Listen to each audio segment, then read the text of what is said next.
কচুরলতি দিয়ে চিংড়ি মাছ দিয়ে রান্না করব। পেঁয়াজ মরিচ দিয়ে দিয়েছি, রসুন বাটা দিয়ে দিলাম, পানি দিয়ে দিলাম, লবণ, হলুদ, জিরার গুঁড়া, মরিচের গুঁড়া। চিংড়ি মাছগুলো দিয়ে দিব।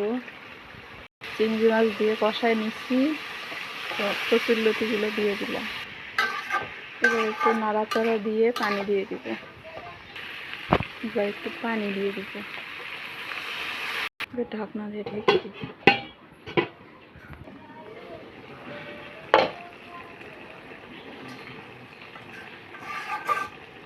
এই দেখেন হয়ে গেছে চিংড়ি দিয়ে কচুরলতির তরকারি।